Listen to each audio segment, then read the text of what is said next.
মৃত্যুর 40 দিন পূর্বে মানুষ 3টি স্বপ্ন বারবার দেখে। আমাদেরকে স্মরণ রাখতে হবে, আমাদেরকে আল্লাহ তাআলা কিছু ইঙ্গিত দিয়ে থাকেন। স্বপ্ন অনেক সময় অনেকে বিশ্বাস করতে চায় না, স্বপ্নের কিন্তু অনেক সময় ব্যাখ্যা হয়। ভালো স্বপ্ন এবং খারাপ স্বপ্ন আছে। নবী সাল্লাল্লাহু আলাইহি ওয়াসাল্লাম নিজে বলে দিয়েছেন স্বপ্ন হচ্ছে 3 প্রকার। একটা হচ্ছে ভালো স্বপ্ন, যেটা আল্লাহর পক্ষ থেকে আসে। একটা হচ্ছে খারাপ স্বপ্ন, যেটা শয়তানের পক্ষ থেকে আসে। আর একটা হচ্ছে ইচ্ছা স্বপ্ন, সারাদিন আপনি যেটা চিন্তা করেন সেটা আপনি স্বপ্ন দেখেন।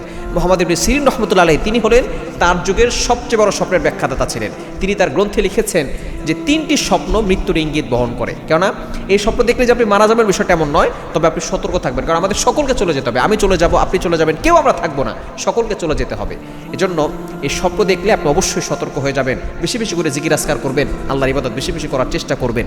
1 নম্বর হচ্ছে, যদি আপনি স্বপ্ন দেখেন যে আপনার মৃত কোনো আত্মীয় স্বজন যারা দুনিয়া থেকে বিদায় নিয়েছে, তারা আপনাকে স্বপ্নের মাধ্যমে ডাকছে।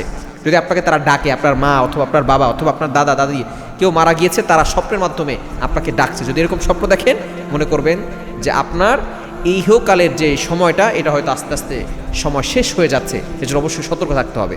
এবং দ্বিতীয় নাম্বার হচ্ছে, যদি আপনি স্বপ্ন দেখেন যে আপনি এক দেশ থেকে অন্য দেশে চলে যাচ্ছেন, আপনি বিমানে করে অথবা জাহাজে করে যে কোনোভাবে আপনি এক দেশ থেকে অন্য দেশে চলে যাচ্ছেন, এরকম যদি দেখেন, তাহলে এটার মাধ্যমে মৃত্যু একটা ইঙ্গিত বহন করে। তবে এটার দ্বারা যে মৃত্যু হয়ে যাবে বিষয়টা এমন নয়, সতর্ক থাকা জরুরি, কারণ মুমিন প্রতিদিন মৃত্যুর কথা স্মরণ করবে।